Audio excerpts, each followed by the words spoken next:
नमस्कार. The deep डाईव्हमध्ये तुमचं खूप खूप स्वागत आहे. आज आपण एका अशा विषयावर बोलणार आहोत जो आपल्या डिजिटल आयुष्याचा एक अविभाज्य भाग आहे, डेटा स्टोरेज. म्हणजे विचार करा, आपले फोटो, व्हिडिओ, महत्त्वाचे डॉक्युमेंट्स, हा सगळा आपला डिजिटल खजिना आपण कुठे ठेवतो? आजकाल सगळं काही क्लाउडवर असतं. आणि ह्याच क्लाउडच्या दुनियेतील एका महत्त्वाच्या सेवेबद्दल म्हणजे मायक्रोसॉफ्टच्या ॲझ्युअर ब्लॉब स्टोरेजबद्दल आपण आज जरा खोलात जाऊन बोलणार आहोत. आमच्या एका श्रोत्याने आम्हाला मायक्रोसॉफ्ट लर्नचं एक मॉड्यूल पाठवलं आहे, ज्यात .NET वापरून हे ब्लॉब स्टोरेज कसं हाताळायचं याची सविस्तर माहिती आहे. तर आजचं आपलं मिशन आहे ही सगळी तांत्रिक माहिती सोप्या, सहज समजेल अशा भाषेत उलगडून दाखवणं. ज्यांना कोडिंग किंवा ॲझ्युअरबद्दल फार काही माहिती नाहीये त्यांनाही हे सहज कळावं, हाच आमचा प्रयत्न असेल. अगदी बरोबर. आणि यातली गंमत म्हणजे आपण फक्त काय करायचं हे नाही, तर ते का करायचं आणि कसं करायचं यावरही बोलणार आहोत. आणि आपण हे दोन वेगवेगळ्या मार्गाने कसं करता येतं ते पाहणार आहोत. एक आहे .NET लायब्ररी वापरून, जो एक म्हणजे सोपा आणि सरळ मार्ग आहे. आणि दुसरा आहे REST API वापरून, जो आपल्याला थेट सिस्टमशी बोलायची संधी देतो. दोन्हीचे आपापले फायदे तोटे आहेत. चला तर मग या डिजिटल तिजोरीच्या किल्ल्या कशा बनवायच्या आणि वापरायच्या हे समजून घेऊया. उत्तम. तर सुरुवात करूया त्या टूलकिटपासून, ज्याचा उल्लेख मॉड्यूलमध्ये आहे, क्लायंट लायब्ररी. आता लायब्ररी म्हटलं की माझ्या डोळ्यासमोर तर पुस्तकं येतात, पण ही प्रोग्रॅमिंगमधली लायब्ररी म्हणजे नेमकं काय प्रकरण आहे? हां, खूप छान प्रश्न आहे. याची कल्पना तुम्ही एका दुभाषासारखी करू शकता. समजा तुम्हाला एका अशा व्यक्तीशी बोलायचं आहे, जिला तुमची भाषा समजत नाही आणि तुम्हाला तिची भाषाही येत नाही. तेव्हा तुम्ही काय कराल? तुम्ही एका दुभाषेची म्हणजे ट्रान्सलेटरची मदत घ्याल. हो, बरोबर. ही .NET क्लायंट लायब्ररी अगदी तेच काम करते. आपण आपल्या C# किंवा .NETच्या सोप्या भाषेत सूचना देतो आणि ही लायब्ररी त्या सूचनांचं ॲझ्युअरला समजेल अशा तांत्रिक भाषेत भाषांतर करते. यामुळे आपलं काम खूप सोपं होतं. आपल्याला ॲझ्युअरच्या आतल्या त्या गुंतागुंतीच्या गोष्टींमध्ये शिरावं लागत नाही. ओके, म्हणजे हा आपला पर्सनल ट्रान्सलेटर आहे, जो ॲझ्युअरशी आपल्या वतीने बोलतो. छान आहे. मग या लायब्ररीमध्ये कामं करण्यासाठी काही खास लोक किंवा एजंट्स असतात का? मॉड्यूलमध्ये काही क्लासेसचा उल्लेख आहे. अगदी बरोबर. या लायब्ररीमध्ये कामाच्या सोयीसाठी एक उतरंड म्हणजे एक हायरार्की तयार केलेली आहे. आपण तिला एका कंपनीच्या स्ट्रक्चरसारखं समजू शकतो. सर्वात वरच्या लेव्हलवर आहे blob service client. Blob service client. हो, हा समजा तुमच्या कंपनीचा CEO किंवा संपूर्ण स्टोरेज अकाउंटचा मॅनेजर आहे. याच्याकडे संपूर्ण अकाउंटची सूत्र असतात. नवीन कंटेनर बनवणं, सगळे कंटेनर्स बघणं, अशी मोठी कामं तो करतो. त्याच्याखाली येतो ब्लॉब कंटेनर क्लायंट. हा म्हणजे डिपार्टमेंटचा हेड किंवा सुपरवायझर. तो एका विशिष्ट कंटेनरवर लक्ष ठेवतो. कंटेनर म्हणजे तुमच्या डिजिटल कपाटातला एक मोठा ड्रॉअर समजा. अच्छा, एक ड्रॉअर. हो, या ड्रॉअरमध्ये काय ठेवायचं, काय काढायचं हे तो बघतो. आणि शेवटी येतो ब्लॉब क्लायंट. हा म्हणजे प्रत्यक्ष काम करणारा कर्मचारी. तो एका विशिष्ट फाईलवर, ज्याला आपण ब्लॉब म्हणतो, त्यावर काम करतो. म्हणजे ड्रॉअरमधली एखादी फाईल अपलोड करणं, डाउनलोड करणं, डिलीट करणं, ही सगळी जबाबदारी त्याची. समजलं. म्हणजे CEO, डिपार्टमेंट हेड आणि कर्मचारी, ही रचना कामाला खूप शिस्त लावते, नाही का? म्हणजे मला जर फक्त एका फाईलमध्ये काहीतरी बदलायचं असेल तर मला थेट CEO कडे जायची गरज नाही. मी थेट त्या कर्मचाऱ्याशी संपर्क साधू शकते. अगदी अचूक. आणि हे लक्षात ठेवणं खूप महत्त्वाचं आहे. कारण जर तुम्ही प्रत्येक लहान कामासाठी सर्वात वरचा मॅनेजर म्हणजेच ब्लॉब सर्व्हिस क्लायंट तयार करत असाल, तर तुम्ही विनाकारण रिसोर्सेस वाया घालवत आहात. योग्य स्तरावरचं ऑब्जेक्ट निवडल्याने तुमचा कोड केवळ स्वच्छ राहत नाही, तर तो अधिक कार्यक्षम आणि किफायतशीरही ठरतो. क्लाउडच्या जगात प्रत्येक रिसोर्सला पैसे मोजावे लागतात, त्यामुळे ही कार्यक्षमता खूप मोलाची ठरते. हा मुद्दा खरंच महत्वाचा आहे. चला, आता या टीमला कामावर कसं ठेवायचे ते बघूया. म्हणजे हे क्लायंट ऑब्जेक्ट्स तयार कसे करायचे? त्यांना कामावर रुजू होण्यासाठी काय लागतं? त्यांना बेसिकली दोन मुख्य गोष्टी लागतात. एक म्हणजे ऑफिसचा पत्ता आणि दुसरं म्हणजे ओळखपत्र. प्रोग्रॅमिंगच्या भाषेत सांगायचं तर पत्ता म्हणजे तुमच्या स्टोरेज अकाउंटचा युनिक URL.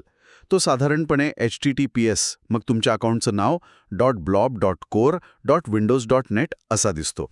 या पत्त्यामुळे लायब्ररीला कळतं की तिला नक्की कुठे जाऊन काम करायचं आहे. ओके, पत्ता समजला. आणि ओळखपत्राचं काय? ते कसं काम करतं? ओळखपत्रासाठी आपण डिफॉल्ट अझ्युर क्रेडेन्शियल नावाचा एक क्लास वापरतो. हे एक खूप हुशार ओळखपत्र आहे. ते स्वतःहून अनेक मार्गांनी तुमची ओळख पटवण्याचा प्रयत्न करतं. उदाहरणार्थ, तुम्ही तुमच्या डेव्हलपमेंट टूलमध्ये जसं की व्हिज्युअल स्टुडिओ ॲज्युअरला लॉग इन केलेलं आहे का हे ते तपासतं. किंवा तुमचं ॲप्लिकेशन ॲज्युअरच्या एखाद्या सर्व्हिसवर जसं की व्हर्च्युअल मशीनवर चालू असेल तर ते तिथून ओळख मिळवतं. अरे वा. यामुळे तुम्हाला तुमच्या कोडमध्ये पासवर्ड किंवा सिक्रेट की सारख्या संवेदनशील गोष्टी लिहाव्या लागत नाहीत, ज्यामुळे तुमचा कोड अधिक सुरक्षित होतो. म्हणजे हे एक स्मार्ट ॲक्सेस कार्ड आहे जे स्वतःच ठरवतं की दार कसं उघडायचं. त्यामुळे प्रत्येक वेळी पासवर्ड टाकायची डोकेदुखी वाचली. तर पत्ता आणि हे स्मार्ट ओळखपत्र दिलं की आपला मॅनेजर म्हणजे ब्लॉब सर्व्हिस क्लायंट कामासाठी तयार होतो. हो, आणि एकदा का मॅनेजर तयार झाला की त्याच्याकडून आपण सुपरवायझर, ब्लॉब कंटेनर क्लायंट आणि कर्मचाऱ्याचे ब्लॉब क्लायंट ऑब्जेक्ट्स मिळवू शकतो. पण जसं तुम्ही आधी म्हणालात, जर तुम्हाला माहीत असेल की तुम्हाला फक्त एकाच ड्रॉवरमध्ये काम करायचं आहे, तर तुम्ही थेट ब्लॉब कंटेनर क्लायंटचा ऑब्जेक्ट तयार करू शकता. त्यासाठी तुम्हाला फक्त स्टोरेजचा पत्ता, ओळखपत्र आणि त्या ड्रॉवरचं म्हणजे कंटेनरचं नाव द्यावं लागतं. यामुळे तुम्ही थेट कामाला सुरुवात करू शकता. ही लवचिकता या लायब्ररीला खूप शक्तिशाली बनवते. ठीक आहे. आता आपल्या फाईल्स तर कपाटात गेल्या, पण नुसत्या फाईल्स ठेवून भागत नाही. त्या फाईल्सबद्दलची माहितीसुद्धा तितकीच महत्त्वाची असते, नाही का? मॉड्यूलमध्ये प्रॉपर्टीज आणि मेटाडेटा या 2 गोष्टींचा उल्लेख आहे. हे दोन्ही शब्द जवळपास सारखेच वाटतात. यात नेमका फरक काय आहे? हां, एक खूप चांगला आणि महत्त्वाचा प्रश्न आहे, कारण बरेच जण यात गोंधळतात. यातील फरक एका सोप्या उदाहरणाने समजावून घेऊ. समजा तुमच्याकडे तुमचा पासपोर्ट आहे.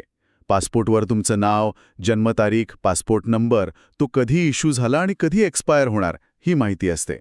ही माहिती सरकार ठरवतं, तुम्ही ती बदलू शकत नाही. ही झाली त्या पासपोर्टची सिस्टम प्रॉपर्टीज. ॲझ्युरमध्ये फाईलच्या बाबतीतही तसंच असतं. फाईल शेवटची कधी बदलली गेली, लास्ट मॉडिफाईड, तिची साईज किती आहे, तिचा ई-टॅग काय आहे, ही सगळी माहिती ॲझ्युर स्वतः व्यवस्थापित करतं. याला आपण बदलू शकत नाही, फक्त वाचू शकतो. एक मिनिट, ई-टॅग हा काय नवीन प्रकार आहे? ई-टॅग म्हणजे एंटिटी टॅग. सोप्या भाषेत सांगायचं तर तो फाईलचा एक युनिक व्हर्जन स्टॅम्प आहे. प्रत्येक वेळी फाईलमध्ये काही बदल होतो तेव्हा हा ई-टॅग बदलतो. ओके, पण याचा उपयोग काय? समजा तुम्ही आणि तुमच्या मित्राने एकाच वेळी एकच फाईल डाउनलोड केली. तुम्ही काही बदल करून ती अपलोड केली. त्यानंतर तुमच्या मित्राने बदल करून अपलोड करायचा प्रयत्न केला, तर ॲझ्युर ई-टॅग तपासेल. त्याला कळेल की फाईलची व्हर्जन बदलली आहे आणि ते तुमच्या मित्राला सावध करेल की थांबा, तुम्ही ज्या फाईलवर काम करत आहात ती आता जुनी झाली आहे. यामुळे डेटा गमावला जात नाही. अरे वा, म्हणजे हा एक प्रकारे फाईलचा अदृश्य गार्ड आहे जो गोंधळ होण्यापासून वाचवतो. बरोबर. ठीक आहे, तर ह्या झाल्या सिस्टम प्रॉपर्टीज. मग मेटाडेटा म्हणजे काय? आता पुन्हा पासपोर्टच्या उदाहरणाकडे येऊ. समजा तुम्ही तुमच्या पासपोर्टसोबत एक स्टिकी नोट चिकटवली, ज्यावर लिहिलं आहे this is for the USA trip किंवा इमर्जन्सी कॉन्टॅक्ट XYZ. ही माहिती तुम्ही तुमच्या सोयीसाठी लावली आहे. सरकारला त्याच्याशी काही देणं घेणं नाही. हाच आहे युजर डिफाईन्ड मेटाडेटा. ही अशी माहिती आहे जी आपण फाईलला आपल्या गरजेनुसार देतो. उदाहरणार्थ, एखाद्या फोटो फाईलला आपण प्रोजेक्ट ॲन्युअल गॅला किंवा फोटोग्राफर जॉन डो असा मेटाडेटा देऊ शकतो. ही माहिती नंतर आपल्याला फाईल्स शोधण्यासाठी, फिल्टर करण्यासाठी किंवा वर्गीकृत करण्यासाठी प्रचंड उपयोगी पडते. समजलं. म्हणजे सिस्टम प्रॉपर्टीज म्हणजे फाईलचा अधिकृत बायोडेटा आणि मेटाडेटा म्हणजे आपण लावलेले कस्टम टॅग्स किंवा स्टिकी नोट्स. हे खूपच उपयुक्त आहे. मग हा मेटाडेटा आपण कोडमधनं कसा लावू किंवा वाचू शकतो? त्यासाठी लायब्ररीमध्ये खूप सोप्या पद्धती आहेत. सेट मेटाडेटा एसिंक नावाची एक कमांड आहे, जिच्या मदतीने आपण डिक्शनरी फॉर्मॅटमध्ये म्हणजे की व्हॅल्यू जोडीत मेटाडेटा सेट करू शकतो. उदाहरणार्थ, डॉक टाईप टेक्स्ट डॉक्युमेंट्स आणि गेट प्रॉपर्टीज एसिंक नावाची कमांड वापरली की आपल्याला सिस्टम प्रॉपर्टीजसोबत हा सगळा मेटाडेटा वाचायला मिळतो. मग आपण त्यावर लूप चालवून आपल्या सगळ्या स्टिकी नोट्सवरील माहिती एक एक करून पाहू शकतो. हे इंटरेस्टिंग आहे. पण या मेटाडेटावर काही मर्यादा आहेत का? म्हणजे मी कितीही माहिती त्यात टाकू शकते का? किंवा त्याचा फाईलच्या परफॉर्मन्सवर काही परिणाम होतो का? उत्तम फॉलोअप प्रश्न. हो, यावर मर्यादा आहेत. तुम्ही एका ब्लॉबला किती मेटाडेटा लावू शकता यावर ॲझुरची एक साईज लिमिट आहे, जी साधारणपणे काही किलोबाईट्समध्ये असते. त्यामुळे तुम्ही यात अख्खी कादंबरी नाही लिहू शकत. हे लहान, सुटसुटीत माहितीसाठी आहे. आणि नावांबद्दल बोलायचं झालं तर ती C# व्हेरिएबलच्या नावांसारखी असावी लागतात. त्यात स्पेस किंवा विशेष चिन्ह चालत नाहीत. परफॉर्मन्सवर याचा तसा थेट परिणाम होत नाही, पण तुम्ही जर हजारो फाईल्सचा मेटाडेटा एकाच वेळी वाचायचा प्रयत्न करत असाल तर थोडा वेळ लागू शकतो. पण सामान्य वापरासाठी ही एक अत्यंत कार्यक्षम पद्धत आहे. ठीक आहे, म्हणजे ही .NET लायब्ररी वापरणं खूप सोयीचं आहे. हा आपला दुभाषी आपलं काम खरंच खूप सोपं करतो. पण मला एक प्रश्न पडलाय. समजा आपल्याला या लायब्ररीच्या पलीकडे जाऊन थेट सिस्टमशी बोलायचं असेल, जिथे आपल्याला प्रत्येक गोष्टीवर जास्त नियंत्रण मिळेल, तर तसा काही मार्ग आहे का? नक्कीच आहे. आणि त्याच मार्गाला रेस्ट API म्हणजे रिप्रेझेंटेशनल स्टेट ट्रान्सफर API म्हणतात. ॲक्च्युली .NET लायब्ररी पडद्याआड हेच वापरत असते. रेस्ट API वापरणं म्हणजे दुभाषाला बाजूला सारून थेट ॲज्युअरच्या मूळ भाषेत म्हणजेच HTTP रिक्वेस्टच्या माध्यमातून संवाद साधणं. हे म्हणजे तुम्ही ॲज्युअरला थेट पत्र लिहिण्यासारखं आहे. थेट पत्र लिहिणं हे ऐकायला थोडं गुंतागुंतीचं वाटतंय. ह्याचा फायदा काय आणि हे कधी वापरायचं? याचा सर्वात मोठा फायदा म्हणजे नियंत्रण आणि लवचिकता. तुम्ही कोणत्याही प्रोग्रॅमिंग लँग्वेजमधून किंवा प्लॅटफॉर्मवरून रेस्ट API वापरू शकता. मग ते पायथन असो, जावा असो किंवा अगदी साधं स्क्रिप्ट असो. जिथे .NET SDK म्हणजे लायब्ररी उपलब्ध नाही किंवा वापरण्यास शक्य नाही, तिथे रेस्ट हाच एकमेव पर्याय असतो. यात तुम्हाला प्रत्येक रिक्वेस्टवर पूर्ण नियंत्रण मिळतं. ओके, म्हणजे हे आपल्याला भाषेच्या बंधनातून मुक्त करतं, पण या थेट पत्रव्यवहारात काही विशेष नियम पाळावे लागतात का? जसं की मेटाडेटा पाठवण्यासाठी काही खास पद्धत आहे का? हो आहे. रेस्टमध्ये तुम्ही जी HTTP रिक्वेस्ट पाठवता त्यात हेडर्स नावाचा एक विभाग असतो. मेटाडेटा पाठवण्यासाठी तुम्हाला एक खास प्रकारचा हेडर वापरावा लागतो, जो X-MS-META या प्रिफिक्सने सुरू होतो. उदाहरणार्थ, जर तुम्हाला डॉकटाईप हा मेटाडेटा सेट करायचा असेल तर तुमचा हेडर असेल X-MS-META डॉकटाईप टेक्स्ट डॉक्युमेंट्स. हा प्रिफिक्स म्हणजे पत्रावर मारलेल्या एका खास शिक्क्यासारखा आहे, ज्यामुळे ॲज्युअरला लगेच कळतं की ही माहिती सामान्य नाही, तर हा युजर डिफाईन्ड मेटाडेटा आहे. हा XMS-META नियम महत्वाचा दिसतोय. यात चुका होण्याची शक्यता असते का? नक्कीच असते. मला आठवतंय, एका प्रोजेक्टमध्ये एक नवीन डेव्हलपर मेटाडेटाच्या नावांमध्ये हा प्रिफिक्स वापरायला विसरला होता आणि त्याचा कोड सतत फेल होत होता. आम्हाला तो बग शोधायला काही तास लागले. शेवटी लक्षात आलं की तो डॉकटाईप पाठवत होता, XMS-META डॉकटाईप नाही. कधीकधी अशा छोट्या गोष्टी खूप महत्त्वाच्या असतात.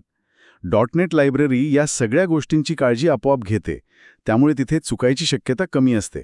म्हणून मी म्हणेन, .NET लायब्ररी वापरणं म्हणजे तयार, आरामदायी कारने प्रवास करण्यासारखं आहे. तर रेस्ट वापरणं म्हणजे गाडीचे प्रत्येक पार्ट जोडून स्वतः गाडी तयार करून चालवण्यासारखं आहे. जास्त नियंत्रण मिळतं, पण जबाबदारी आणि मेहनतही जास्त असते. तर आज आपण Azure ब्लॉब स्टोरेजच्या डिजिटल दुनियेची एक मस्त सफर केली.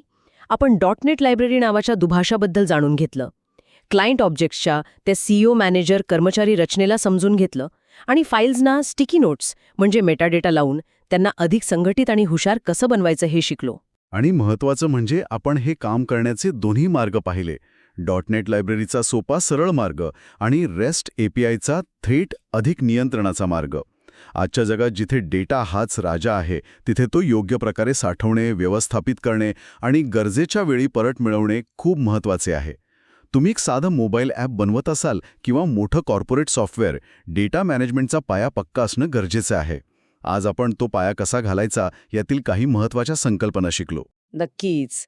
तर आजच्या या चर्चेनंतर श्रोत्यांसाठी एक छोटासा विचार. जर तुम्हाला तुमच्या वैयक्तिक आयुष्यातील सगळ्या आठवणी म्हणजे लहानपणापासूनचे फोटो, जुन्या डायरीतल्या नोंदी, मित्रांसोबतचे व्हिडिओज अशाच प्रकारे मेटाडेटा वापरून आयोजित करायच्या असत्या, तर तुम्ही त्यांना कोणते टॅग्स किंवा स्टिकी नोट्स लावाल? कोणत्या आठवणीला अतिमहत्वाची म्हणाल? कोणत्या आठवणीला भावनिक किंवा मजेदार असं टॅग कराल? आणि का?